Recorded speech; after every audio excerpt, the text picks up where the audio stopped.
dois, três.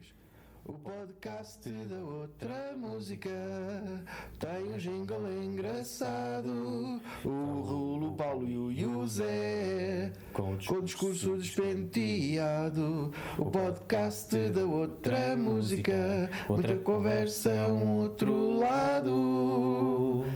Série Palerma, série seriado, um podcast bem animado.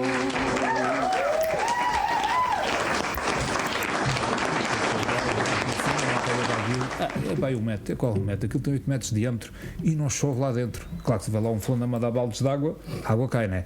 Mas eu estive lá num dia de chuva, caiu uma gotinha ou outra, disse, senhor, mas aquilo está feito de tal maneira porque a ascensão do ar não permite que a chuva caia.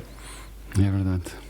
E tudo aquilo era coberto com bronze. Onde é que está o bronze? As telhas eram feitas de bronze. Onde é que está o bronze? O baldaquino do altar da Torre de São Pedro de Roma, é um docel, tipo docel de cama de casal. Se vocês repararem, na igreja de São Pedro de Roma tem assim uma tenda por cima do altar. Sim. Baldaquino, chamado baldaquino. Quando foi feito, quando o Papa mandou o Bernini fazer aquilo, faz isto em bronze. Está bem, onde é que eu vou buscar o bronze? Olha, tira das telhas do Panteão. Isto no século XVII, em 1600 e tal. Aqueles são telhas para fazer o baldaquino do Papa, o Papa se lembrou, olha, aquilo tem 30 metros de altura, o baldaquino. Ou seja, a própria São Pedro é uma monumentalidade, uma coisa completamente... brutal, sim. Sim, mas ao mesmo tempo a pessoa sente-se lá acolhida. Eu, pessoalmente, no meu caso... A Roma, pá, deixem-me lá, vamos lá buscar daqui a 3 vidas, ou 4, que em cada esquina. Sim, a Roma. Em cada esquina é uma coisa. Entrar na praça onde está a Piazza Navona. Vamos com uma ruelazinha estreitinha, de repente desembocamos naquilo, que é uma coisa. Uma pessoa até fica esmagada assim, parece que até se assusta com a água a sair, depois lá estão os tipos a mandar a moedinha lá para dentro. Eu estive lá em 2007. E recordo-me que era um problema e havia partes do metro que fechavam às 7 da tarde porque depois dessa hora iam-se iniciar os trabalhos de escavação arqueológica. Paulo, mas que sempre que eles estavam... Já está a gravar. Já estás a gravar. Já está a gravar. Porque eles estavam, e o Luís saberá isso melhor do que eu, há dezenas de anos que estão a fazer a expansão do metro e aquilo é um problema, porque eles cavam uns metros, encontram ruínas arqueológicas, para tudo. Mas claro. Primeiro vai-se fazer um levantamento das coisas todas e então, eu recordo que apanhei o metro para ir ao Coliseu e da Via del Corso, quase no final da Via del Corso, portanto, já de frente para o monumento do Vitório Emanuel. Sim, para o Bolo de Noiva. Exatamente, portanto, é uma coisa relativamente perto a pé e aquilo demora imenso tempo porque o metro anda aos esses. Para se desviar das coisas todas que foram encontrando, então eles foram fazendo e foram conseguindo fazer a expansão dessa forma. Aquilo demora imenso tempo a lá chegar, imenso tempo, ou seja, de facto, porque eles têm e a expansão e aquilo que me foi dito, isto é uma coisa para ser feita ad eterno, porque cavam uns metros, encontram umas ruínas, fazem um levantamento das coisas todas. Há coisas que interessam de facto e há outras que podem de alguma maneira ser contornadas. Sim, mas a nossa cultura, felizmente, nesse aspecto, a nossa cultura ocidental é um bocadinho como aos chineses, que vai direito, querem lá saber. É um bocado, mas tem toda a razão. Eu partilho da sua paixão por Roma. Roma é de facto, em qualquer esquina, em qualquer ruazinha, uma porta, não se dá nada por ela, de repente olha-se para cima, vê-se o selo do Vaticano, há aqui qualquer coisa. E se estiver aberto, aquilo entra-se, os mercados Trajano, ali para o Fórum Romano. Deixa-me só dizer uma coisa, vamos dar início às hostilidades ou não? Vamos, sim senhora. Eu pensava que agora íamos fechar a conversa. Caros ouvintes, bem-vindos ao final da primeira parte. Exato. Bem-vindos a mais já o final do episódio. Exatamente. O nosso convidado há bocado disse: isto é que mais cerejas. Sim. É mesmo. Há aqui duas coisas que é preciso dizer. Primeiro, boa noite às pessoas que nos estão boa noite. Bom dia ou boa tarde. Exatamente. Mas eu continuo sempre a dizer boa noite. Boa noite. É boa noite, para mim é boa noite. Depois, eu sou suspeito para falar do nosso convidado, porque eu sei como é que é o nosso convidado, já o conheço, sei que ele conversa com mais cerejas. Mesmo. Portanto, isto não era uma hora. Então, Raul, queres tu apresentar o nosso convidado? Se nós o deixarmos falar, e deixa-me só dizer uma coisa. amanhã de manhã, às 9 da manhã, ele diz: bem, eu tenho que ir trabalhar. Mas com uma particularidade, hoje até estive a ouvir e a ver também outras entrevistas anteriores que o Luís Corredora, o nosso convidado, tinha concedido. E de facto, cada conversa e cada entrevista que eu leio, ele traz-nos fatos e factos e factos atrás de factos. Eu quando o conheci foi numa entrevista para a Mafra TV. E o problema foi acabar o programa, porque ele começa a falar e ele fala dos livros. Mas isso foi porque perderam a oportunidade de fazer uma série com vários episódios. Convém dizer que este é o episódio 91. Ainda só gravámos 3, mas este é o 91. 91. Dos 3640 da série 1, que é a série Palerma. Pronto, então vai. Do podcast outra conversa. Deixa-me só enquadrar. Palerma, mas só tem a ver com as pessoas que aqui estão, estes três. Não com os convidados. Os convidados é quem dá uma dosezinha de qualquer coisa. Seria dar já coisa. Tu não chegaste a ouvir nenhum dos nossos podcasts. Portanto, eu ouvi já que é o Zé quem pesquisa, é o gajo inteligente aqui. Não. Ele é quem sabe. O Paulo é um posto de cultura também, mas é o técnico. Eu pesquiso, o Paulo é o gajo inteligente. Exato. E ele está aqui para destabilizar. Mais ou menos para destabilizar. Ou seja, que é quando a coisa começa a ficar muito séria. É o agente provocador. Exatamente, esse é o agente provocador. Quando a coisa começa a ficar muito séria, eu digo para parvoíce qualquer. O Raul interpreta este papel de eu só estou aqui para destabilizar, mas depois de vez em quando diz uma coisa ou outra e nós dizemos assim, mas é por engano. Ele sabe do que está a falar. Mas é por engano. Mas então usa esta estratégia assim de... mas é verdade, eu estive a ver algumas conversas do Luís e uma coisa que achei muito interessante foi que as conversas são mais cerejas e não são nada redondas. Quer dizer, em cada conversa que eu ouvi, com exceção da apresentação, o facto de vires de Pedro Pinheiro, eu ouvi sempre coisas novas. Da terra que se não fosse aquela terra não havia Mafra. Não me levem a mal, mas ainda ninguém apresentou o convidado. Queres apresentar o convidado? Não, o nosso convidado chama-se Luís Corredora. Ou tem que lançar as trombetas? Não. O nosso convidado chama-se Luís Corredora. Boa noite, Luís Corredora. Boa noite. O Luís, como eu o conheço, ele é um contador de histórias. Acho que é a melhor forma que eu tenho para descrever. Ele conta histórias, ele escreve livros, escreve coisas incríveis. E a melhor forma que eu tenho sempre para o descrever é: ele é um contador de histórias e os livros dele é: e se pegas numa história, das histórias de factos reais, e ele pega nos factos reais e faz o e se. Mas sabes que é isso que é interessante? É que mesmo essa expressão eu ouvi-o contar uma história a propósito do e se. Exatamente. Qual delas já agora? É que ele já contou várias. Ok, já percebi. Mas Raul, continua, por favor.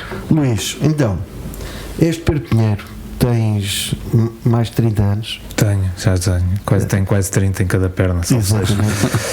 És de profissão, és arquiteto. É para mal dos meus pecados. Mas que tu gostas muito porque ainda não desististe. Portanto, se continuas a ser... Acho que todos nós temos o nosso quê de arquiteto.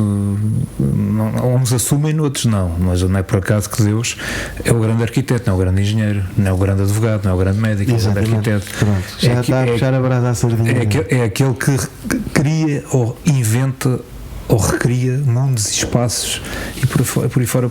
O engenheiro diz que aquilo não caia, com o devido respeito, está tudo bem. Agora o arquiteto já é diferente.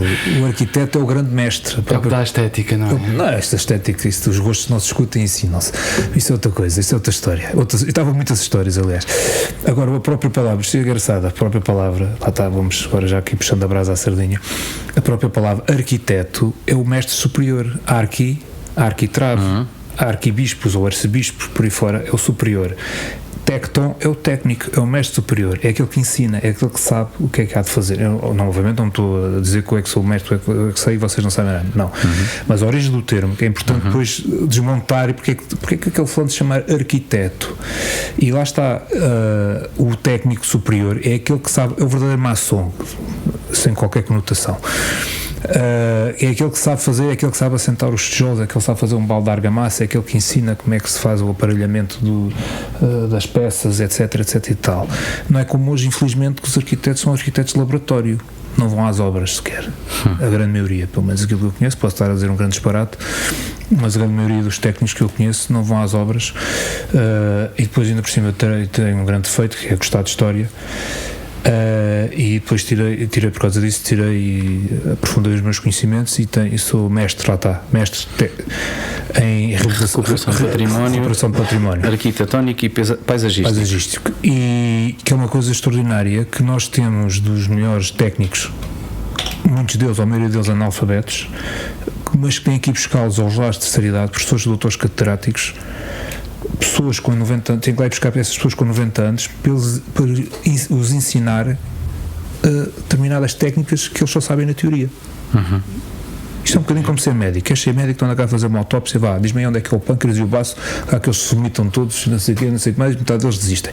E acho que quem ser arquiteto e engenheiro deve ser um bocadinho como isso, meu amigo. Queres ser arquiteto e engenheiro, anda cá, vá, sentar baldes de massa, aí a fazer uma armadura, uma armação de ferro, vamos fazer isto, fazer aquilo, que é importante, literalmente, pôr a mão na massa. Exatamente, era o que eu ia dizer. Que é o que não há nos dias de hoje. É muito giro na teoria, é muito giro fazer aqueles projetos, aqueles 3D, aquelas coisas virtuais, que aquilo enche lá uma imagem, vale mais que 1000 palavras. Mas agora saber isso como é que é dizer, em termos de vivência, como é que isso vai ser depois? Tem escala humana. Há pouco estávamos a falar de Roma no interlúdio, estávamos aqui a falar de Roma, etc. Roma tem aquela monumentalidade, mas ao mesmo tempo tem aquela escala humana. Permite-me aqui uma picada, Luís. E tu achas que isso é uma coisa transversal ao ser humano ou é uma coisa muito própria do português? Da Portugalidade? Não, acho que acima de tudo, ou seja, no geral, no particular no geral e no particular em Portugal. Ou seja, em Portugal mais agudo ainda. Sim. Eu fiz esta pergunta, não foi inocente. Nós aqui ao fim e ao cabo, eu sei, porque mas ao fim e ao cabo nós temos o melhor e o pior do mundo. Sem dúvida. O Brasil tem o péssimo e o ótimo, nós só temos o mau e o pior, porque o Brasil é um bocadinho maior, mas é português ao fim e ao cabo, com o devido respeito, obviamente não estou aqui a dizer nada, não estou a ser reacionário, é uma questão de tamanho, mas nós aqui, lá está, nós temos o mesmo muito bom em todas as áreas, passando para lá da arquitetura, em todas as áreas profissionais, até mesmo em áreas que não têm formação superior, um estufador, um marceneiro, um calceteiro. Não é por acaso que a Marginal do Rio de Janeiro é feita por calceteiros portugueses, não foi por calceteiros brasileiros. Ou a calçada em frente ao Parlamento Europeu, por exemplo. Ou seja, portugueses. Ou seja, o operário português, há uns tempos o melhor operário da Europa que ganhou foi um português que trabalha na Alemanha. Só que Santos da Casa não fazem milagres, nós cá somos o que somos. E como já o Camões muito bem o descreveu, o velho do Restelo e aquelas coisas todas, ou seja, nós cá somos o que somos, mas quando vamos lá para fora somos os maiores. Olha, veja-se o Cristiano Ronaldo, outro exemplo paradigmático e, mais uma vez, completamente, ele se calhar se tivesse continuado cá. Mas no caso do Ronaldo, e não querendo entrar no tema do futebol, ele tem uma característica que parece um bocadinho diferente daquilo a que associamos ao mau desempenho português, que é a preparação. Ele prepara, ele treina, ele antecipa o problema. Sim, mas os que vão, nós, os nossos amigos, os nossos conhecidos, os familiares, ou seja, quando vamos lá para fora, temos essa capacidade de encaixe que nos tornam únicos em todo o mundo. Em todo o mundo, não é só na Europa, na América, na Oceania, em África e tudo e mais alguma coisa. Há quem diga até que foi o português que inventou o mestiço. Mesmo, porque nós perfilhávamos, quando digo nós, ou seja, a nossa própria cultura portuguesa, o paternalismo, não o paternalismo salazarista. Tu fazes lembrar um bocado o professor Agostinho da Silva, que tinha uma frase fabulosa que dizia que o português é tão ruim, que pega em todo o lado. Em todo o lado. Exatamente, em todo o lado do globo existem portugueses. A RTP tinha um programa que era Os Portugueses no Mundo, que de facto às vezes iam desencantar pessoas nos lugares mais recônditos. Sim, mas essa é mesmo. Aliás, há uma história muito engraçada que é o Francisco Félix de Sousa. Não sei se vocês ouviram falar deste senhor, que era um negreiro do Golfo da Guiné. Entretanto, os ingleses, armados em puritanos, acabaram com o tráfico de escravos. Mas continuavam a usar escravos, mas acabaram com o tráfico. Mas o típico dos ingleses. Pronto, ou seja, são puritanos, faz o que eu faço, não fazes o que eu digo. Ou seja, faz o que eu digo, não fazes o que eu faço. E esse português vivia no Golfo da Guiné, que era filho de português, a mãe, que acho que era africana, ele já era meio mestiço. O que é que eu agora faço? Então tinha lá uma tribo, vou vir lá no meio de uma tribo e toca-te fazer filhos a torta e direito. Segundo se diz, preferiu mais de 80 e tal filhos. E deu-lhes o nome, o Sousa. Hoje existe o Museu dos Sousa, no Benin, acho que é Benin e no Togo. E todos aqueles que têm Sousa no apelido são considerados a nobreza lá do sítio. São os Kennedy lá do sítio, ou os Windsor lá do sítio, ou o que é que seja. Ele conheceu-os todos. Há quem diga, inclusivamente, que o Vasta Gama, quando foi para a Índia, nós éramos em dúzia de espingados, não dizem bom português, que uma ordem secreta de Dom Manuel façam filhos e reconheçam-nos. E é verdade, se vocês virem, muitos daqueles, para já não se dizem indianos, não sou indiano, sou goês, é a primeira coisa que eu digo, sou goês, e vão ver os apelidos deles. Não são, com o devido respeito, os Silvas cá do sítio, são os Albuquerques, são os Ataídes, são os Braganças. É verdade. São por aí fora, por aí fora. Porquê? Ou adotavam o apelido da casa senhorial para a qual trabalhavam, ou eram mesmo filhos reconhecidos dessa gente, dessas famílias, de gente dessas famílias. Ou seja, nós olha, basta olhar mais uma vez para o primeiro-ministro português que nós hoje temos, ou vamos deixar de ter, ou que seja, pronto. Ou seja, é goês, filho de um goês. Esta transversalidade, ou seja, esta capacidade que nós temos de reconhecer, de adaptação, e depois também lá mais uma vez há aquela coisa que já os romanos diziam há 2000 anos, já lá nos confins da Ibéria vive um povo que não se governa nem se deixa governar. E é verdade. Sem dúvida. Vocês sabem quanto tempo é que o César conquistou a Gália? O César demorou meio dúzia de anos para conquistar aquilo. Sabem quantos anos é que os romanos demoraram a conquistar por isto assim sossegadinho? Foram 200 anos. E a França são só 5 vezes maior que Portugal. A Gália, que ao fim e ao cabo, praticamente toda a França, mais um bocadinho da Bélgica e da Alemanha.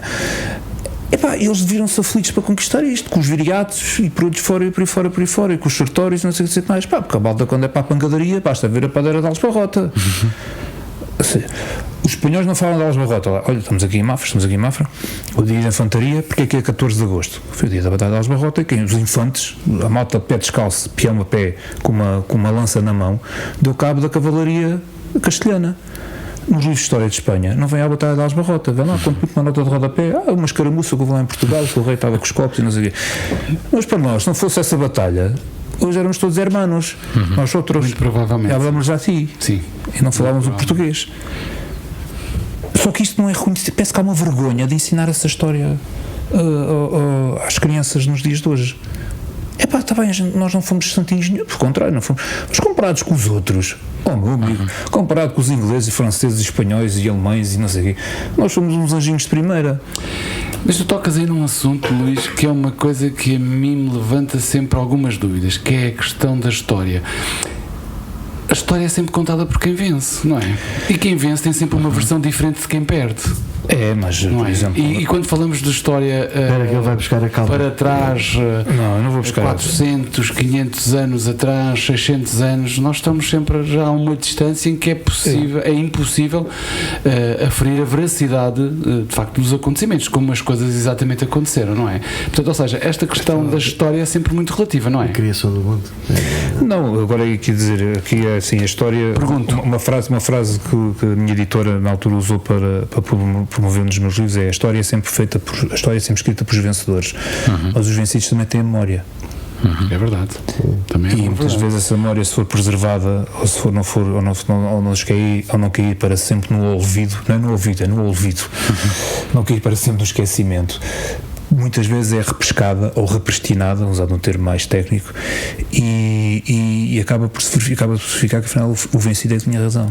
Mas como não foi o vencedor da história, é como nos dias de hoje, obviamente que esta afirmação, isto que eu vou dizer agora vai ser dada a polémica, mas ainda hoje há muita coisa muito mal contada no 25 de Abril, na descolonização, por aí fora, porque não é devidamente contada, porque ainda há muita gente que está viva, exatamente, que não interessa que seja contada a verdade dos factos. Há muita gente que já foi quase beatificada, santificada por aí fora, mas se calhar daqui a uns anos, quando as coisas começarem a ser vistas como deve ser, vão-se descobrir muitas coisas que, mas este fulano fez isto, mas será que foi, mas como é que isto foi possível? Mas ninguém viu nada, porquê? Nem precisamos de ir tão longe, Luís. Tu há bocado mencionaste um facto que faz hoje anos, não é? Faz hoje 43 anos. 43 anos, não é? Faleceu o nosso Kennedy. Exatamente.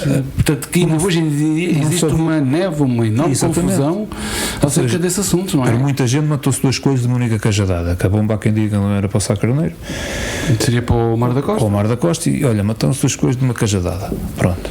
Muita gente ficou toda contente da vida. Até nesse caso até é a tal história que tu disseste, daqui a uns anos, quando determinadas pessoas, algumas já morreram, outras... mas é que vaso ruim não parte e erva má não morre, ou seja, lá está aquela coisa, como diz a expressão portuguesa, essa malta dura até aos 100 anos se for preciso, nunca mais. Porque depois há uma memória coletiva que é a memória do próprio país, não é? Que no fundo acaba por ter também uma certa envolvência, porque há bocado mencionaste o Kennedy, mesmo sobre o assassinato do Kennedy, hoje em dia continua a haver existem N teorias, sim. mas não se sabe de facto a verdade. Eu creio que nem metade foi destapado. Não, isso o Kennedy, obviamente é a minha opinião, aquilo que eu li e investiguei sobre o assunto, aquilo foi uma coisa muito bem montada, porque havia muita gente que estava completamente ressentida com a atitude do Kennedy quando ele foi eleito, graças a votos comprados, literalmente comprados pelo seu pai, com a máfia de Chicago e por aí fora, e depois atitudes que ele teve que foram contra aquilo que supostamente o seu pai tinha prometido que ia acontecer. Neste fulano não pode continuar aqui. Entretanto, também atitudes que ele teve, nomeadamente coisas que aconteceram como na Baía dos Porcos, fez salvo erro ontem, acho que foi ontem que fez anos, foi agora por estes dias, da Baía dos Porcos em Cuba, como muita gente também ficou ressentida porque o facto dos Estados Unidos obviamente nunca poderia assumir que estava a invadir ou a atacar Cuba porque estava a uma guerra, um conflito internacional, já bastou a crise dos mísseis de Cuba. Exatamente. E por aí fora, e havia muita gente que estava ressentida com aquela atitude do Kennedy, se bem que o Kennedy tinha aquela figura, um tipo bem parecido e tal, tinha uma mulher também não menos bem parecida do que ele, aquilo não era por acaso que a Casa Branca era a Camelot, a mítica corte do rei Artur e não sei o que mais, ele era tudo. O próprio irmão, claro que os dias hoje nem pensavam, o irmão era o procurador-geral dos Estados Unidos, o Robert, sim, aquele depois foi assassinado também, Robert Kennedy. Ou seja, hoje é completamente impossível. Era tipo ter o irmão, o Ricardo Costa, ser o procurador-geral do António Costa, por exemplo. O Ricardo Costa, olha que está numa situação muito complicada. Ele andou em um período e anda em um período muito complicado para ele. Ou seja, mas isso eram outros tempos, as coisas eram diferentes e tudo bem. Mesmo logo na altura, quando com a morte do Sá Carneiro, falou-se umas coisas e depois foi tudo abafado. E quem sabia teve que se calar porque foi ameaçado. Ou calas-te, ou então vais as provas eram evidentes, estilhaços de bomba, estilhaços nas pernas das vítimas. Aquilo estava, só não via quem não queria. Já houve um qualquer que assumiu. Já é a segunda ou terceira vez que o processo é aberto. Não, mas aquilo, já houve não sei quantas comissões para aquilo. Sim, mais a sério, naquela dizer, agora que vamos descobrir, que vamos encerrar o assunto. Mas, como continuam a estar vivas algumas pessoas? E com bastante influência.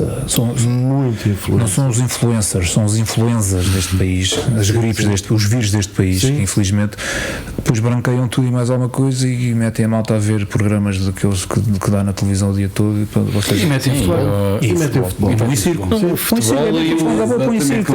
O futebol e hoje nós temos autênticas maratonas de info e entretenimento, não é? Estavas a falar há pouco que há muito. E atenção, o papel do jornalista em Portugal e no mundo continua a ser fundamental. E há bons jornalistas, mas também há um mas é uma espécie cada vez mais rara. Mas também tem a ver com a procura que existe, porque isto, a lei da oferta e da procura, é que rege muitos mercados. E aqui o facto de nós termos horas e horas de programas de televisão a esmiuçar assuntos, a verdade é que as pessoas adoram. Uma série de especialistas. Os especialistas que muitas vezes são especialistas, para essa história, há bocadinho estávamos a falar dos Monty Python, não é? Eles mudam de janela e conforme mudam de janela têm uma especialidade são diferente. São chamados tudólogos, sabem tudo. Exatamente. Eles sabem falar tudo. E tu tens tudólogos nos teus livros ou não? Como assim? Personagens que representam esse papel? Quer dizer, posso ter, se calhar não me lembro assim de cabeça, não lembro assim nenhum de repente, mas obviamente que os meus livros, aqueles que eu vou escrevendo a miúdo, só que consegui, porque isto, se lá está, se fosse vedetas televisiva ou desportiva, já tinha tudo aquilo que eu rabiscasse, era logo publicado. No meu caso tive que andar aí a bater em muita porta, literalmente. Olha, mas também é preciso dizer, eu já agora fazer aqui a passagem, que é como é que o arquiteto Luís Corredora resolve, com tanto interesse na história que tens e que estudaste, como é que resolves começar a escrever?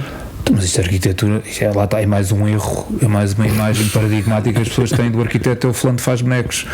Isto que ainda agora não exagero, ninguém nos está a ouvir, o arquiteto é aquele fulano que não foi suficientemente inteligente para ser engenheiro, nem suficientemente médicas para ser operador. Mas uma coisa fundamental num projeto de arquitetura... Já se percebeu que o arquiteto tem sentido de humor. Eu sou o primeiro a rir de mim próprio, quer dizer, se nós não, a partir do momento em que nós não conseguirmos rir de nós próprios, isso tão... É verdade, sim, deixa de fazer sentido. O que é que estamos cá a fazer?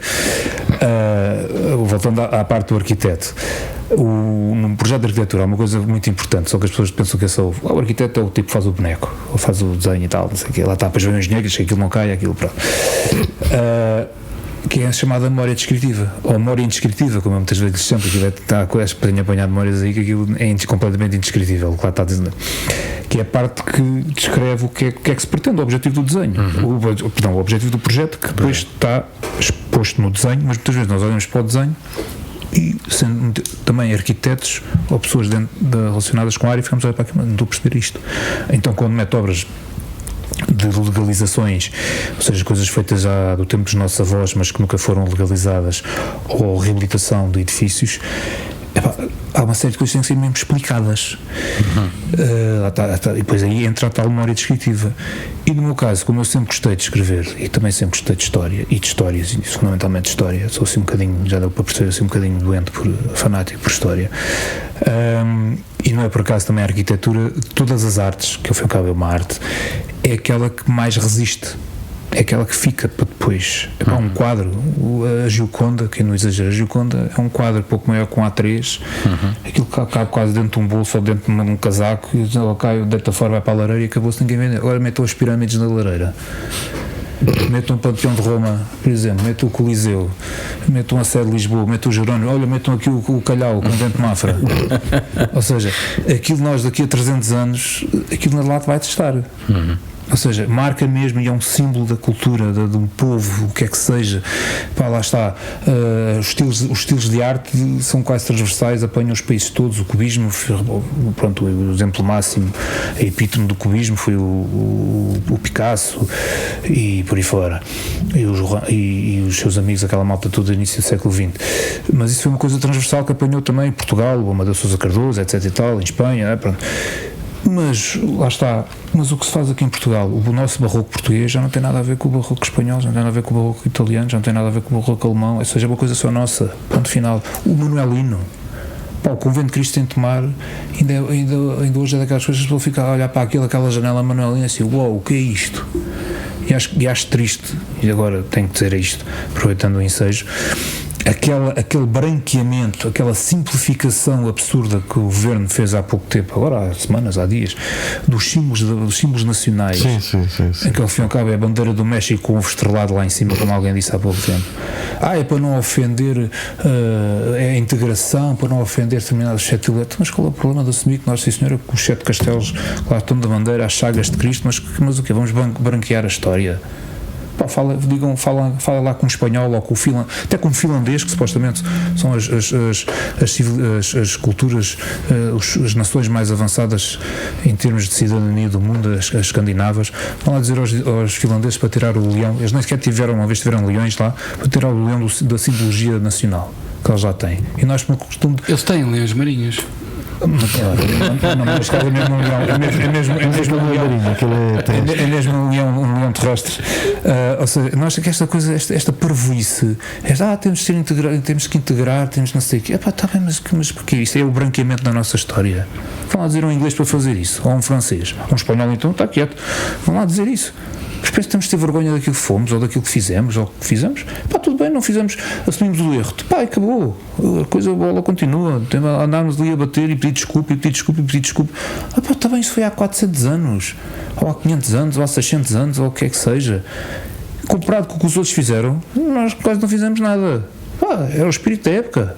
ponto final. Sim, as coisas é preciso olhar tem que se lembrar à época como é que era feito. Toda a gente fazia. Só se consegue seguir para a frente quando se assume o passado. Sim. Assume o passado. E nesse particular, concordo contigo, embora te deva dizer que, por exemplo, há de facto recordes que ninguém gostaria de ter, e Portugal tem de facto o recorde de ter tido o maior êxito de escravos, ou o maior tráfico de escravos do mundo, de Angola para o Brasil. Aliás, o estado da Bahia é uma mini Angola, as tradições, as músicas e tudo que dali vem é um transporte, e de facto, mas é o que é, mas também não vai pegar e esconder que isso aconteceu. Não, claro que não, porque todas as coisas, eu sou uma daquelas pessoas que olho, todas as coisas têm sempre duas perspectivas pelas quais podem ser olhadas. De facto, essa é a perspectiva menos positiva. A perspectiva positiva é que hoje, de facto, o estado da Bahia é um estado diferenciado num país, num gigante que é o Brasil, e que tem de facto uma cultura muito interessante e conseguiu de facto fazer uma mistura muito interessante naquele estado para quem conhece a história. Agora vou dizer uma questão. E isso é um aspecto muito positivo que emanou de algo menos positivo que vem do passado. Esta agora é mesmo assim, puxar dos galões. E sabias que os principais monumentos da Bahia são feitos com Leões de Pedro Pinheiro? Não sabia, mas como é que foi para lá? Fiquei a saber. O lastro dos navios, 100 anos antes do convento. Todo o centro histórico de Salvador da Bahia, a zona do Largo do Pelourinho, aquelas igrejas Nossa Senhora da Conceição da Praia, por aí fora, cá mais abaixo, é tudo feito com Leões de Pedro Pinheiro, em que a pedra já é tipo Lego, já é detalhada, era só escalar e montar. E depois era substituído por chamados pães de açúcar. Ou seja, o lastro, o que é o pão? Por isso é que o morro do Rio de Janeiro chama pão de açúcar, tem aquela forma cónica. Aquilo era armazenado dentro de umas vasilhas de barro com orifício em baixo para verter os humores que ele pudesse acumular. Quando aquilo era desenformado, ficava um cone, um pão de açúcar. Por isso é que chama-se o pão de açúcar. Ou seja, pronto, uma pequena aula.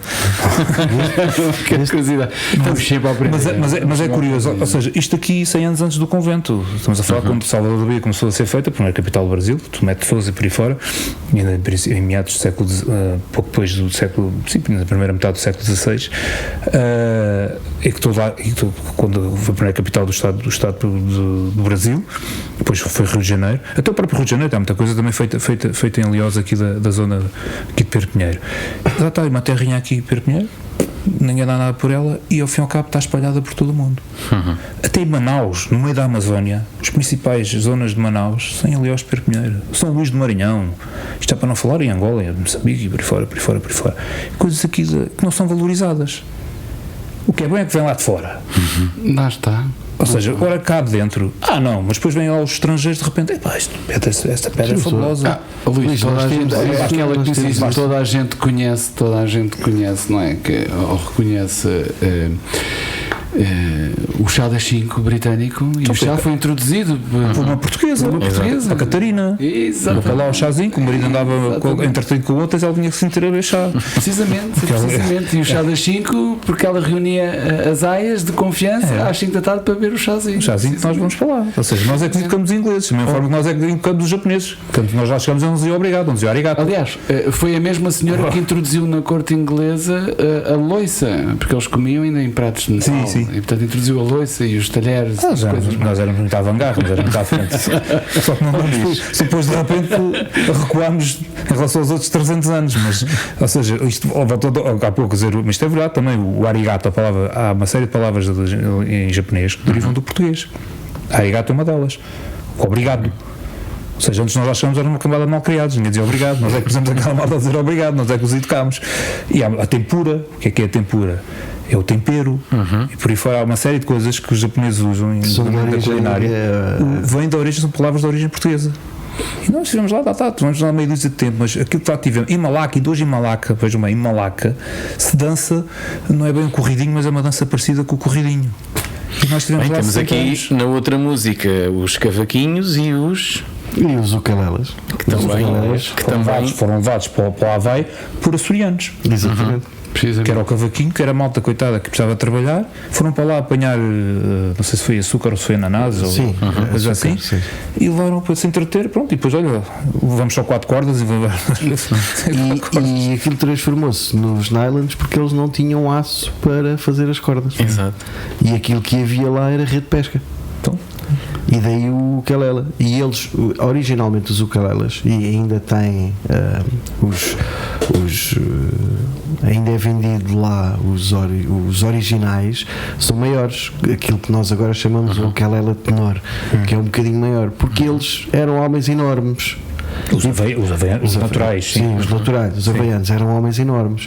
E portanto, o cavaquinho para eles era uma coisa muito bacaninha. O dedo deles puxava as 4 cordas. O dedo deles era o braço quase do cavaquinho. Pronto, então eles tiveram que os fazer ligeiramente maiores. E é a origem, como do próprio cavaquinho brasileiro também, aquilo que chamam o cavaquinho brasileiro, também a origem é o nosso cavaquinho, que originalmente se chamava Braguinha. E isto, a história mistura-se um bocadinho entre os Açores e o norte de Portugal, porque portanto, originalmente quem levou foram de facto os açorianos, mas já havia umas coisas de pessoal do norte que levavam as braguinhas para os Açores e que foram transformados em cavaquinhos. E portanto, mas isto mistura-se a história toda. Mas entretanto, eu quero saber como é que tu começaste a escrever livros. Deixa-me só entrar aqui numa questão que eu tenho para fazer. Depois de tudo aquilo que li, fiquei aqui com uma grande dúvida, que é eu vi que todo o teu foco, na forma geral, da arquitetura e na literatura, está muito ligado à história. Pronto, já percebemos que é a tua paixão. E eu só pensava assim: quando é que o homem escreve um livro de poesia, por exemplo, visto que tem tantos apontamentos, segundo ele diz. E depois encontro a Apostásia, não é? Apostasia. E estive a ler sobre o livro e pensei, olha, afinal ele já o fez. Já, quer dizer, isto é... O que é que se passou aqui? Porque não, esse é o último. O editado é o último, eu não vou dizer os outros, que o número é pornográfico. Eles estão por editar, mas isto, ou seja, isto é chamado, como eu costumo dizer, são chamados exercícios matemáticos que eu faço cotidianamente de forma compulsiva, não tenho problema nenhum em assumi-lo. Sou um arrumador de palavras, ou seja, não me assumo nem nunca me assumir como um poeta, isso é uma coisa que transcende. Tivemos um Camões, tivemos um Antero, tivemos uma Flor Bela, tivemos obviamente o Pessoa, então eu estou ao pé deles, sou um aprendiz. Mário de Sá Carneiro. O Mário de Sá Carneiro, ao pé deles sou um aprendiz de amador, nem sequer sou um amador, sou um aprendiz de amador.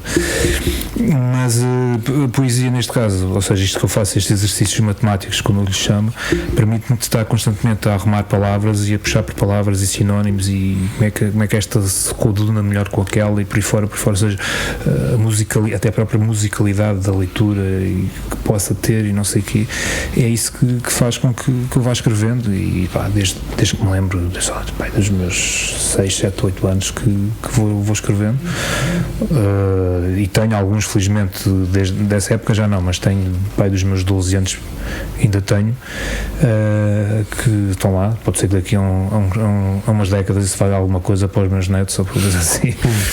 Mas vou tendo. Mas este livro é uma compilação de coisas que já tinhas escritas antes ou era um projeto que querias mesmo fazer? Não, são coisas que umas coisas relativamente recentes, são coisas que eu fui escrevendo.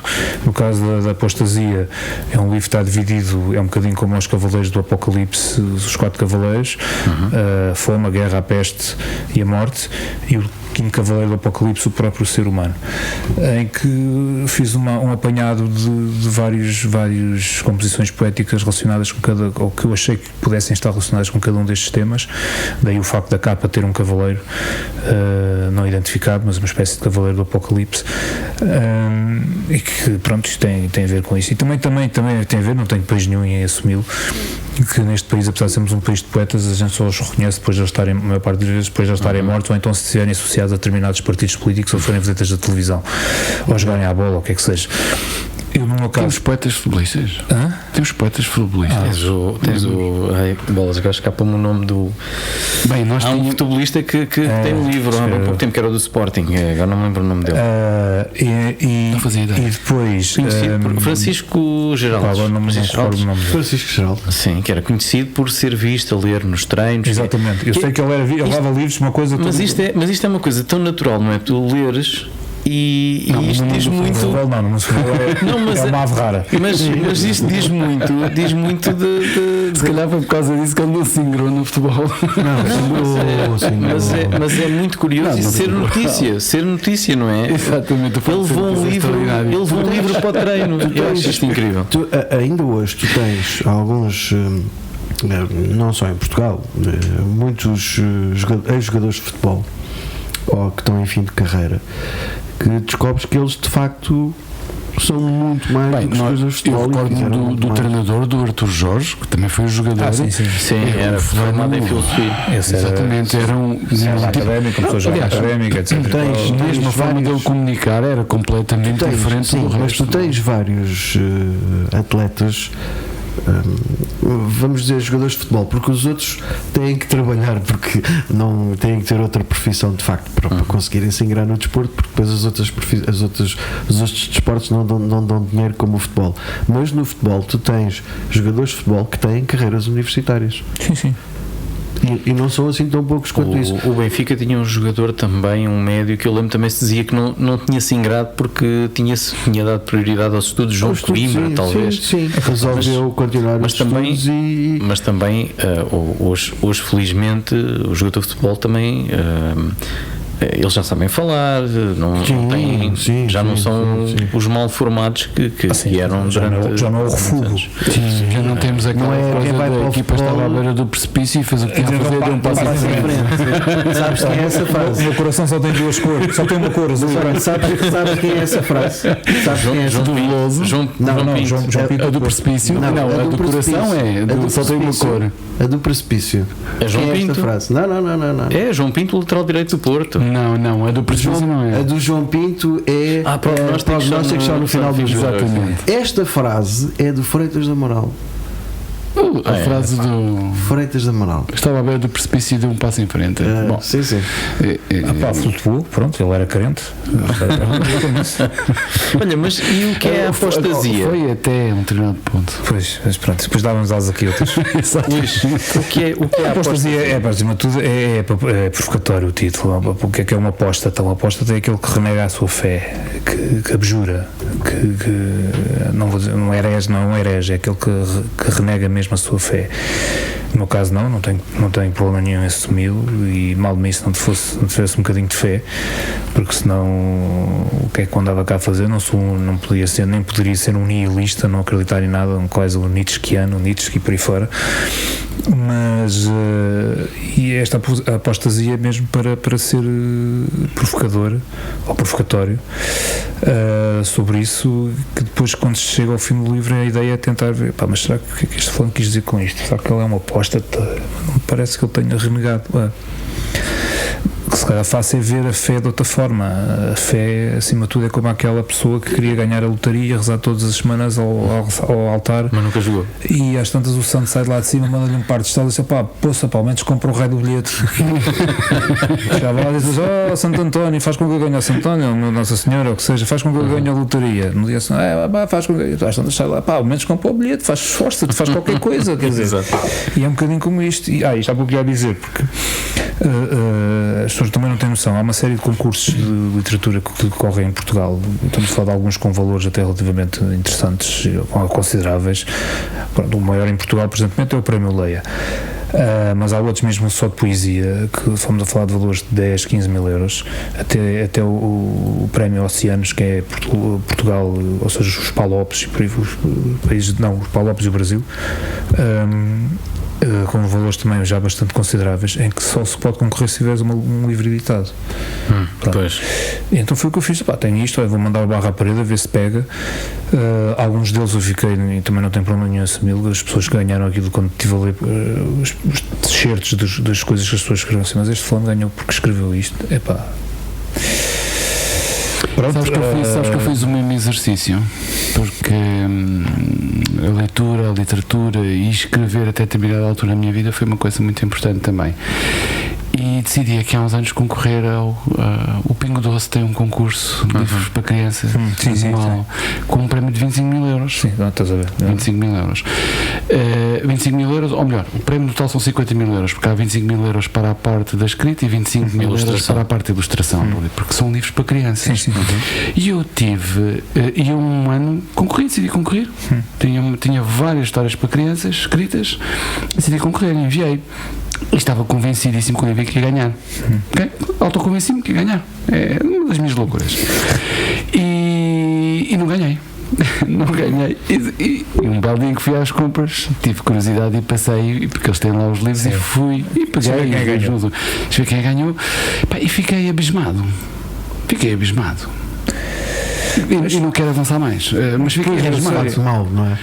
Fiquei abismado, quer dizer, qual é que é o critério, de facto, e não quero avançar mais, porque, pronto, enfim, sim, no meu caso, não vale a pena. Eu o ano passado, este livro saiu o ano passado, ao longo deste ano, este faz agora exatamente um ano que ele foi editado, foi uma aventura, editar este livro foi uma aventura, garanto, não vou contar aqui para nada, o que aconteceu para não sofrer suscetibilidade, mas foi uma aventura, e concorri a uma série de prémios, pelo menos uns 7 ou 8, que eu concorri a nível nacional. E depois quando vi depois estive a ver quem tinha os vencedores e não sei o que, eu assim, pronto, não me vou pronunciar mais, mas acho no mínimo um bocadinho estranho o conteúdo, o que seja, pronto, há coisas ali que me transcendem em todas as áreas, mesmo em termos não só de poesia, como também em literatura, romance e por aí fora, há coisas que me transcendem. Eu, por exemplo, para editar o meu primeiro livro, que está aqui, agora voltando ao livro, estão aqui um bocado o Raul, nunca mais falas de livros. Este é o meu primeiro livro, o original não tem este nome. Este primeiro tem o nome Código Porto Graal, que depois falei com o editor, vamos só pôr este nome. O título original chama-se Malta, e o livro original é exatamente o dobro do que está aqui. Este tem 600 páginas, o original tem 1200 páginas escrito.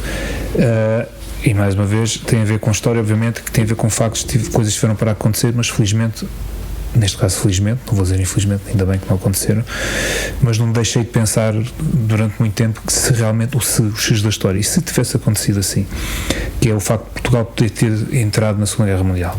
Havia mesmo um plano, isso é tudo verídico, está tudo explicado no livro, ou seja, as primeiras 600 páginas, o que não foi editado é o que realmente aconteceu. A ascensão do nazismo, o salazarismo, do fascismo, a Guerra Civil de Espanha, por aí fora. E as últimas 600 páginas é o que não aconteceu, mas podia ter acontecido com base em factos referidos. Neste caso, a Operação Félix, que havia mesmo a Diretiva 18, promulgada pelo Hitler, que era a invasão de Gibraltar, o fecho do Mediterrâneo aos ingleses, e concomitantemente a invasão de Portugal com a conivência do Franco, porque ele, para invadir Portugal, tinha que passar por Espanha. E na Conferência de Hendaia, que aconteceu em outubro de 1940, Franco tinha acabado de dar uma coça, o Hitler tinha acabado de dar uma coça daquelas aos franceses, que aquela arrogância, os franceses falam, mas no fim levam sempre uma grande tareias. E quando se reuniu com o Franco na fronteira espanhola, a Espanha também tinha acabado de sair da Guerra Civil, estava completamente de rastros. E eu costumo dizer que a Guerra Civil de Espanha foi a última guerra, sei que podem haver guerras românticas, isto às vezes pode parecer absurdo, mas foi a última guerra em que as pessoas lutaram por um ideal mesmo, incluindo famílias inteiras, e que o filho era republicano, o pai era monárquico, e o pai matou o filho matou o pai, por aí fora, coisas porque acreditavam nos seus ideais. E quando acaba nessa conferência de Hendaia, o Hitler diz assim: olha, meu amigo, eu quero invadir o Gibraltar, e eu ainda por cima tu ganhaste a guerra porque eu te ajudei, se não fossem os mantimentos que os alemães deram e a Legião Condor e por aí fora tu não tinhas ganho nada, e agora tens que nos ajudar porque nós queremos só o Mediterrâneo aos ingleses, conquistando Gibraltar, ainda te vamos dar umas migalhas para ficares contente, ficas com Marrocos francês, etc. E depois temos que invadir Portugal porque depois também dá-nos jeito de nós ficarmos com os Açores. E o Franco, sim senhor, tudo bem, está bem, olha, mas sabes que nós acabamos de sair da guerra, precisamos de 600 mil toneladas de aço, 3 milhões de toneladas de trigo, sei que mais, e segundo Rezar, não é bem lenda, mas acho que é bem verídico, o Hitler saiu dessa reunião e virou-se para os primeiros que estavam lá assim: porra, eu prefiro arrancar 4 dentes e dizer que ele estava a falar com este malandro. Quer dizer, ele ganha a guerra às minhas custas, ainda bem com estas exigências. Eu subverto a história. Ele diz isso, mas ao mesmo tempo assim: está bem, queres isto? Então a gente já sei onde é que vamos buscar. Vamos à à França. A França está de rastros, aquilo que ele quer, a gente arranca as linhas férreas de franceses e damos o aço pelo que ele precisa e invade Portugal. E o que é certo, qual foi o pior inimigo que ele vai apanhar em Portugal quando chega a Portugal? Não foi a padeira de Aljubarrota, foi o estado das infraestruturas portuguesas na altura. Porque o Salazar tinha chegado ao poder há pouco tempo, há 6 anos, e o país estava completamente de rastros, ou seja, apesar de não ter entrado na guerra, mas estava completamente de rastros. E então foi o pior que os alemães eu encontrar em Portugal, ou encontraram em Portugal, caso que se chegassem em Portugal, era o mau estado das infraestruturas. E depois também há outra coisa curiosa, que é aquela obsessão, fixação que os nazis tinham, que nós vemos nos filmes de Indiana Jones, nomeadamente no 1 e no 3, por objetos sagrados relacionados com o cristianismo e por aí fora. Não era tão, não é tão ficção como não é nada ficção. Não é nada ficção. Nomeadamente as SS, o Himmler, o Heinrich Himmler, o número 2, o menino querido do Hitler, era completamente obcecado por tudo quanto fosse relíquias relacionadas com o cristianismo. E há quem diga que o Graal está cá em Portugal, daí nome código Porto Graal. E foi graças a esse Graal que nós fizemos os descobrimentos. Porque o Graal não é o copo onde Cristo terá bebido a última ceia. É algo mais do que isso. E o que é que eu vou fazer? Vou buscar exemplos históricos verídicos, nomeadamente a pilha de Bagdá e o mecanismo da Tiquitera. Foram achados arqueológicos que aconteceram praticamente na mesma época, em 1930s. Um ao largo da Grécia, da ilha de Antiquitera, e outro em Bagdá. E então o que é a pilha de Bagdá? E depois descobrimos que aquilo realmente era uma pilha, era uma pequena ânfora, tinha lá um líquido dentro, ou vestígios de um líquido dentro, mas depois perceberam que era uma pilha de baixa voltagem que era servido para galvanizar, quando as pilhas só foram inventadas por Alexandre de Volta no final do século XVIII, ou seja, 2300 anos mais tarde. E depois temos o mecanismo da Tiquitera. O que é que era? Um pescador lançou as redes ao mar, que sentiu o peso, puxou, e lá vem um bacalhau, ou o que é que seja, um atum. Vinha lá um bacalhau lá dentro, bacalhau, mandou aquilo para dentro do barco, mas de repente reparou que aquilo não era um bacalhau qualquer. O que é que era aquilo? Era uma peça que não era fossilizada, estava calcificada, até estar tanto tempo debaixo do mar. E quando chegou a Atenas, contactou um professor da universidade, lá está, apesar de ele ser analfabeto, ou mal saber ler e escrever, que tivesse a inteligência, contactou um professor académico, descobri isto, olha, falando à pesca, descobri. O homem, quando olhou para aquilo, pôs as mãos à cabeça, para que é que este fulano descobriu? O que é que era o mecanismo da Tiquitera? Era um relógio astronómico para a medição dos astros, da disposição dos astros na abóbada celeste. Isto, quando só praticamente do século XIX, aliás, o cronómetro só foi inventado no século XVIII, e só no século XIX é que começou a haver mecanismos capazes de medir com essa precisão aquilo, ou seja, eles depois tiraram radiografias àquele mecanismo que estava calcificado, tiraram radiografias, perceberam a quantidade de roldanas que estavam dentro daquele calhau e fizeram uma cópia, uma réplica daquilo, perceberam que aquilo era um mecanismo. Aliás, nós podemos fazer a sugestão aos nossos ouvintes para pesquisarem no Google, vale a pena e verem as imagens e lerem, porque é um mecanismo absolutamente fabuloso. Eu conheço, sei o que estás a falar. E depois temos o Graal. E porquê é que o Graal também não havia de ser um mecanismo desses? Que chegou a Portugal com os Templários.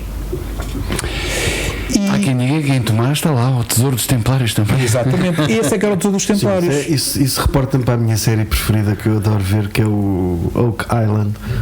Que eu estou sempre a ver aquilo. Isso é que era o tesouro dos Templários, não era o dinheiro.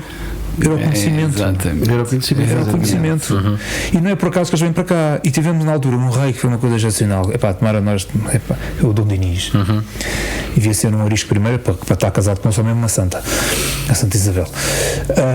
Olha, abriram há pouco tempo o túmulo dele e o corpo estava intacto. Ele tinha a dentição toda completa. Naquela altura, há 700 anos, um fulano morreu, ele morreu já com uma idade, à época avançada, ele tinha salvo cerca de 65 anos, a dentição completa, vejam bem a qualidade do material, ele era mesmo ruim de primeira. E o Dom Dinis, quando os Templários são irradiados, em termo futebolístico, Sexta-feira 13. Daí vem a Sexta-feira 13. E o Dom Dinis, quando recebe a cartinha do Papa, meu amigo, a partir de agora deixa eu ver Templários, ele fica assim, mas agora estes gajos, estes fulanos até me dão um jeito, eles têm dinheiro, acima de tudo têm conhecimento, e agora o que é que eu vou? Não, mas eu não vou contrariar o Papa, só vou arranjar aqui, vou já ser excomungado, depois vêm logo os castelhanos que querem tomar conta disto. Não, vou criar uma nova ordem.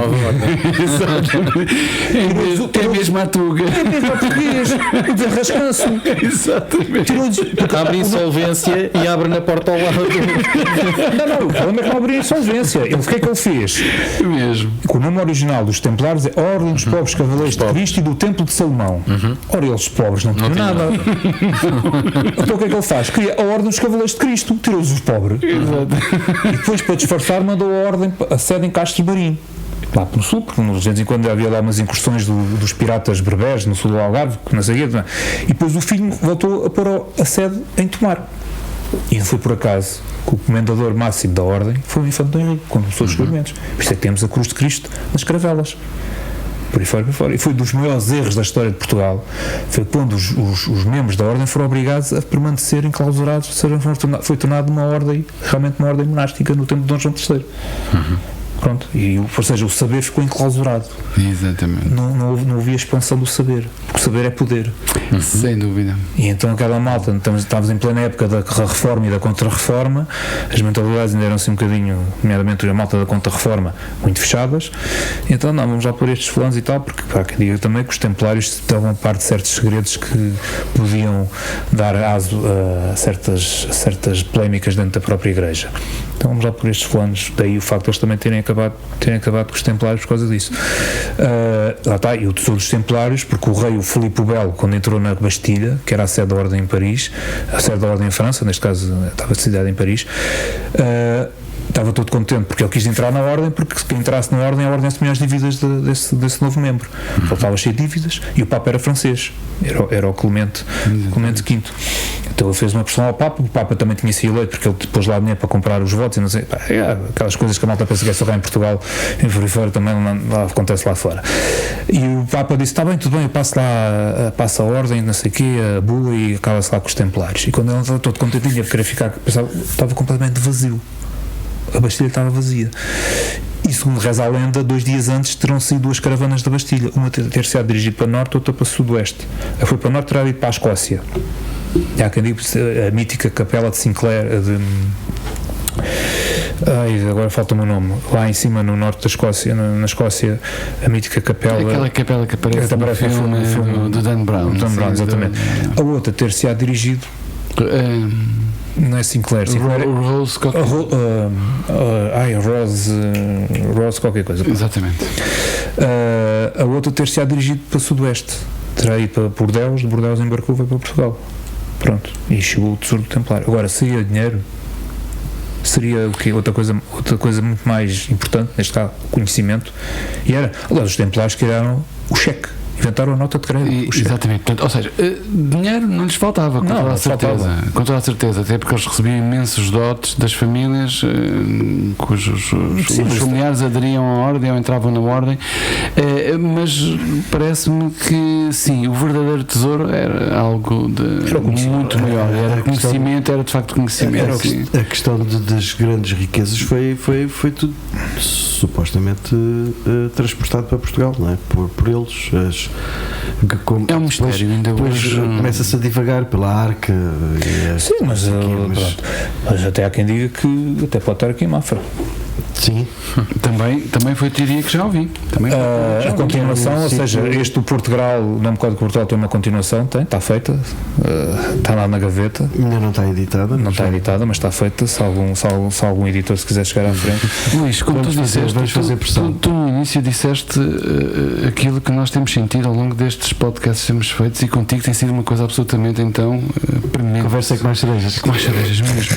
Portanto, ele só falou de um livro. Exatamente. Fala-nos lá um pouco disso. Quantos livros tens publicados? Publicados tenho 6 da minha autoria. Tenho uma tradução que foi quase como perguntaram se é que se quer ver. Pediram para traduzir para português a história da espionagem do mundo dos serviços secretos e da informação. É o que eu gosto. E só para vocês terem uma ideia, eu não quando cheguei, porque o livro foi escrito por este senhor, o John Hughes Wilson, que é militar e é historiador, e é uma linguagem muito militar, muito técnica. Toda a gente gosta de um bom livro de história de espionagem, não sei o quê, então notas de rodapé para explicar, porque ele fala, olha, isso aqui é como uma bomba V2. Mas o que é V2? Eu sei o que é V2. vou explicar, a V2 vem, quer dizer, a V vem de vingança, não sei o que mais. Um dos engenheiros que esteve envolvido nisso foi o Wernher von Braun, depois foi o responsável por programa Saturno V, espacial, o Homem à Lua. Conclusão, no final do livro da tradução tinha aquela malta de Pinamundo, não é? Pinamundo, não sei, no final do livro tinha 1200 notas de rodapé. Não estou a brincar, mas eu mando isto para o editor, que o editor é o meu editor também, mandei isto e ele manda-me a maquete que é para a edição. Olha, está aqui o Luís, vai agora para a edição só para tu veres e tal. Porreiro, e olha, vão deixar as notas de rodapé todas. Passado para aí 3 semanas ou 4, quando entro num shopping, entro numa FNAC ou coisa assim, e vejo lá o livro, olha, está aqui o livro. Quando eu abro o livro, notas de rodapé 0. Pouparam 60 páginas. Era comprada à parte. Um anexo. É isso, pode ser que a próxima edição. Eu sei que os livros são como os filhos, a gente gosta deles de maneira diferente, nem mais nem menos, sempre de maneira diferente, todos são diferentes. Mas queres destacar algum dos teus livros? Algum que te tenha dado um particular gozo, algum que tenha dado um desafio na pesquisa? Todos deram, mas muitos foram escritos, por exemplo, aqui o Senado, História de uma Conspiração, foi escrito compulsivamente num bloco A4 de folhas pautadas, frente e verso, 80 folhas, 160 páginas, deu isto. E é um livro sobre, queres falar um pouco sobre? O Senado, História de uma Conspiração, está relacionado com factos associados ao 25 de Abril. Não se pode chamar os bois pelos nomes, muita gente ainda é viva, mas está relacionado com um jornalista que faz uma investigação sobre o 25 de Abril e descobre que há muita coisa que afinal é bem aquilo que vem nos livros de história ou que é aquilo que é divulgado nos meios de comunicação social. E depois há gente que descobre que há uma associação secreta, o Senado, que é acima da... A maçonaria só areia para os olhos para enganarem os malucos, como dizem em português. Há o Senado que comanda efetivamente tudo o que tem acontecido em Portugal desde os últimos 50 anos a esta parte, que é uma série de senadores, em que o chefe é o príncipe do Senado, que era exatamente o título que tinha o imperador romano, era o príncipe. O Augusto foi o príncipe do Senado romano, era o primeiro. Então é descoberto, ou seja, este jornalista é uma fulana que trabalha para esse príncipe, que entra em contato com ele e depois vem-se a saber que ela também está relacionada com os serviços secretos israelitas. Ou seja, aqui uma série de coisas assim do mundo da espionagem, mas que não é assim tão ficção quanto isso, e que vai pondo ao corrente daquilo. Ele, a partir inicialmente desconfia ou até mesmo não acredita, mas depois começa a perceber que realmente é verdade. Há assim uma série de histórias da história de Portugal recente que não foram divulgadas, nem é divulgadas, estão completamente ocultas, que não convém que se saiba, porque há muita gente que ainda está viva e vamos ver se isto fica lá perdido para sempre no fundo do baú. Deixa-me fazer-te uma pergunta. Por causa de ter escrito esse livro, alguma vez terás recebido um telefonema ou alguém a perguntar-te, se sim, não entres em pormenores, mas alguém, olha... Não, por acaso não, mas já me disseram que o meu segredo do ano, houve alguém que falou com uma pessoa que disse, uns chineses quaisquer falaram com uma pessoa que disse que não gostaram muito que eu tivesse escrito o segredo do ano. Tem a ver com a Covid-19, com a pandemia. Exato. Porque isto é uma distopia completa, mas o que é certo é que, ou seja, o livro é uma distopia, obviamente, mas não é assim tão distopia, porque é baseado em factos reais. Porque se vocês forem ver, a China foi o único país do mundo que em plena Covid continua a crescer economicamente, enquanto os outros todos foram por água abaixo, enquanto as dívidas públicas dos outros países aumentaram exponencialmente, e a China continua a crescer e ter altos benefícios sobre isso. E o que é certo é que foi coincidência. O que é certo é que eu começo aqui, aliás, na primeira página só de entrada, já agora, se me permitem, só aqui meio de linhas, em que a Covid-19 terá sido, isto é um discurso, uma conversa entre personagens, mas está só aqui um certo que é assim: a Covid-19 terá sido criada a partir do vírus da gripe espanhola para espalhar o pânico pelo mundo. Houve uma primeira tentativa em Hong Kong em 68, isto é verídico. Agora estou a dizer isto é verídico, mas a estirpe utilizada revelou-se demasiado benigna, provavelmente devido ao facto dos mecanismos de fabrico ainda não estarem tão desenvolvidos como os que presentemente temos ao nosso dispor. No entanto, o atual também não é tão mortal como supostamente se pensa, e conforme tem sido divulgado, tudo depende de cada organismo e das mutações do vírus, até o momento controláveis. E se forem a ver, até o momento foi o que tem acontecido, é o que está a acontecer, ou foi o que aconteceu. Isto é um bocadinho como a gripe. Há aquelas pessoas que uma gripe é 2 espirros e passa, há outros que é literalmente a morte. A cama, sim. Nem a cama, é a morte. Sim, é verdade. Portanto, cada organismo. Pronto, depois temos aqui o Lusitano de Fado, que teve o privilégio de ser livro RTP. Não sei se vocês se lembram dos livros RTP nos tempos dos nossos pais, que eram os livrinhos pequenininhos da editorial Verbo. E cerca de 40 e tal anos depois, a RTP decidiu fazer os livros RTP, mas com autores contemporâneos. Eu tive o privilégio de ser incluído nesse lote de malucos, em que tem este, que é o Lusitano de Fado, em que é um romance em que é um professor de escola que é acusado injustamente de abuso sexual de uma aluna. Ou seja, ele não fez nada, ou seja, a aluna quis tirar proveito da situação e acusou, e a partir do momento em que a pessoa é acusada, mesmo sendo completamente inocente, não tendo feito nada, a suspeição fica lá. Claro. E esse professor, às tantas, completamente frustrado da vida, porque ele ficou suspenso na sua carreira e não sei o quê, vai para uma tasca em Alcântara. Essa tasca existiu mesmo, agora já não existe, ali ao pé do Calvário. Isto é coisas do meu tempo de estudante de arquitetura em Lisboa, muitas diretas em cima. Sempre a estudar.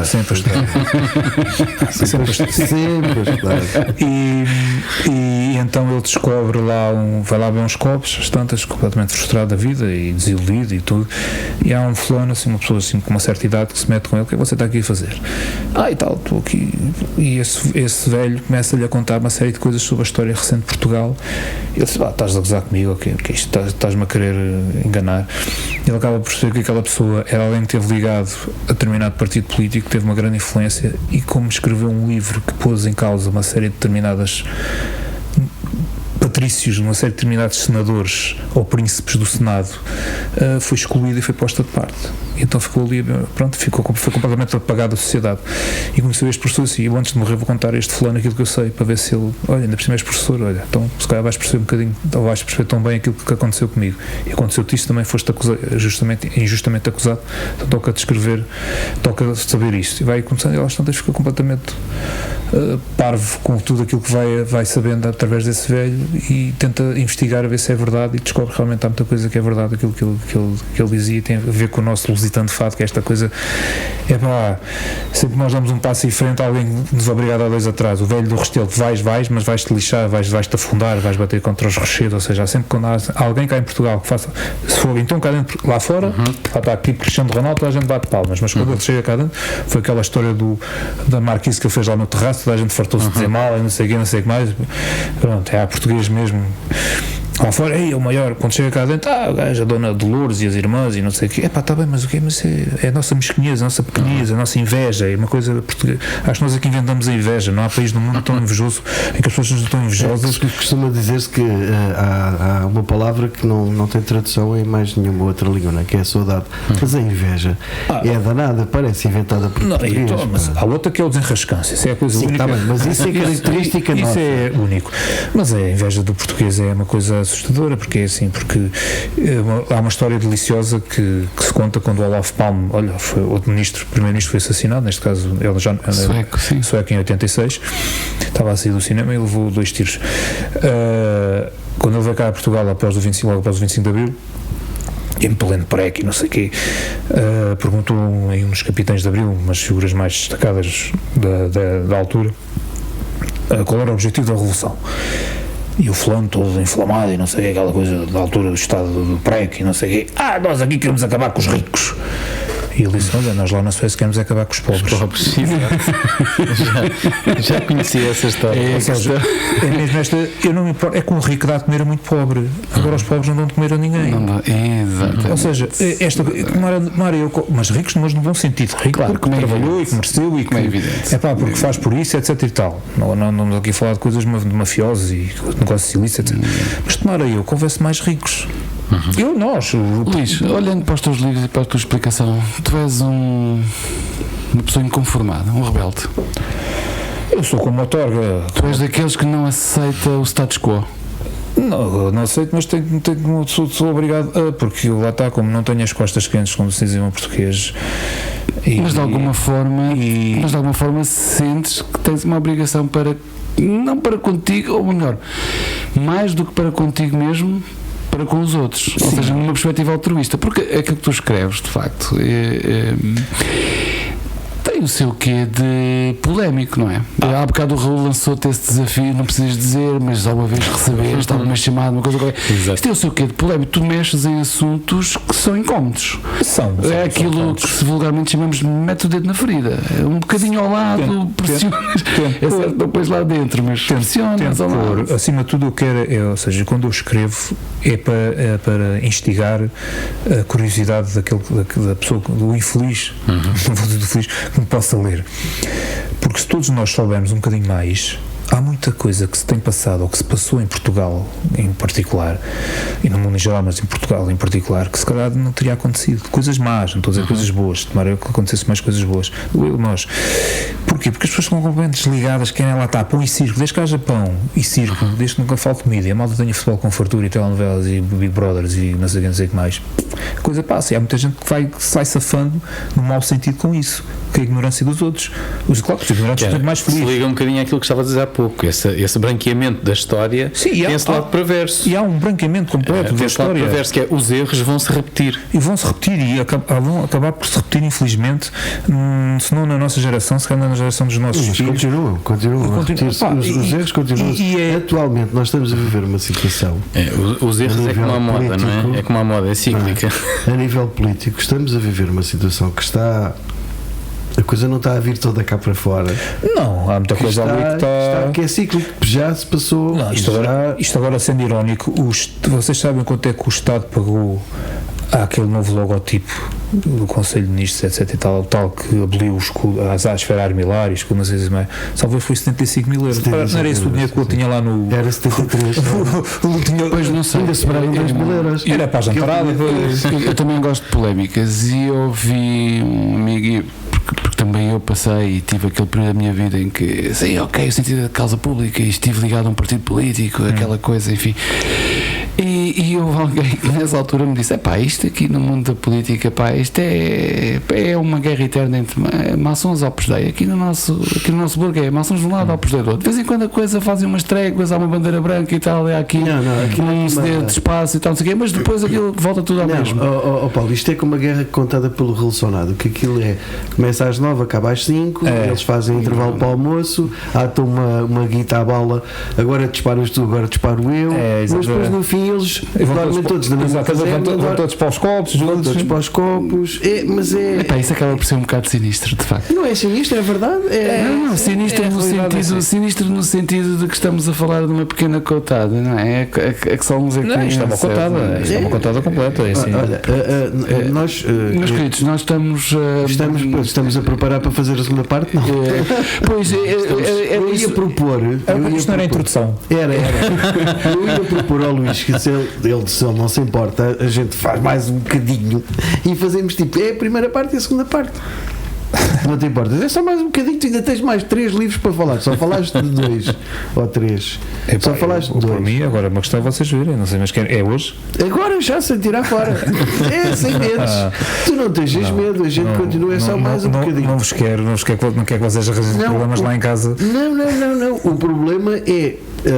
O problema é que deixamos isto a meio. Nós estamos a perceber. O problema é que deixamos isto a meio. Deixar a meio, isso não pode ser, é a mesma coisa. É que é assim, eu ontem fui à casa dos meus pais e fui lá ao YouTube, lá do computador do meu pai, subscrevi-lhe, pô-lo a subscrever o nosso canal de YouTube e disse: vê e tal, vai ouvir os podcasts e não sei o que mais. E entretanto, até a falar com o Zé, estávamos naquela Capela de Rosalind. Exatamente. Norte da Escócia.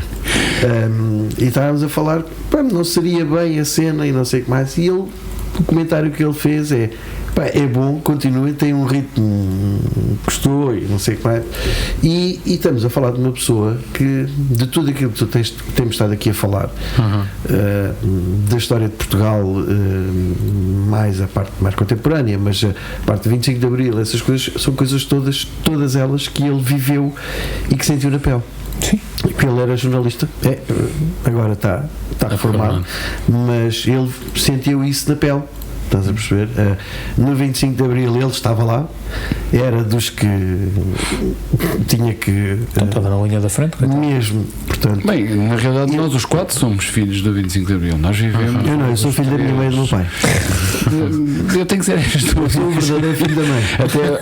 Até o nosso amigo José, que nasceu pós 25 de Abril, é um fruto do 25 de Abril. Não, eu sou o verdadeiro filho do pai, não o filho da mãe. A minha experiência de vida e o facto de ter vindo para. Eu, que sou nado em África, mais especificamente em Angola, vim parar aqui precisamente por causa do 25 de Abril e por causa da questão daquilo que já falaste há bocado, da descolonização, daquela coisa que se chamou descolonização. Até isso está mal contado. E recordo-me de andar às cavalitas do meu pai e na Costa da Caparica, inclusive ter assistido a um comício com o Sá Carneiro, o Amar da Costa, o Freitas do Amaral, o Ribeiro Teles, teu colega? Não, ele é paisagista. É paisagista, exatamente. Mas é arquiteto, o seu arquiteto. Era uma personagem, uma coisa impressionante. Olha, quando estava a ter o mestrado em recuperação de património, tive aulas com ele, uma visita ao Psaco, ele já tinha 82 anos. Uma personagem única, não é? O homem tinha uma pedalada, uma coisa impressionante. Olha, vamos só fazer o corte da primeira parte. Vamos então despedir aqui. Não nos vamos despedir, não. A gente não se despede de ninguém. Não, vamos despedir. Porquê é que tu hoje tens a armação do microfone à frente? Não consigo olhar para ti, pá. Tu puseste isto muito alto hoje, pá. Tu vieste nessa coisa. Fazemos só a pausazinha, que é para podermos cortar a primeira parte do episódio. Ok. E continuar. Estás a explicar aos nossos ouvintes os truques de edição. Estou mesmo. Okay. Que é para eles saberem. Isto não é para esconder. Não, nós não escondemos nada. Não há truques na manga. Nós temos truques na manga. No episódio 0, eu expliquei que um é o que pesquisa, o outro é o técnico e aqui é inteligente, e depois sou eu que sou o parvo que digo barbaridades. Portanto, eu posso dizer aquilo que eu quiser. Não digas uma coisa dessas. Está justificado. Não digas a nossa magia é exatamente essa. Cada um tem uma pecinha para pôr aqui. Não, a partir do momento em que eu escolho as esponjinhas que estão nos microfones por cores clubísticas, a tua convidada é sempre preta. Não, a do convidado é sempre preta, que é neutra. Portanto, dá para perceber, não é? Tu como é que tu sempre também conheces aquela frase de preto, nunca me comprometo. Então, o R fora é que dizia, quando faz os seus carros, o famoso modelo T, ele pode ter todas as cores, desde que seja preto. Exatamente. Então vá, uma pausazinha.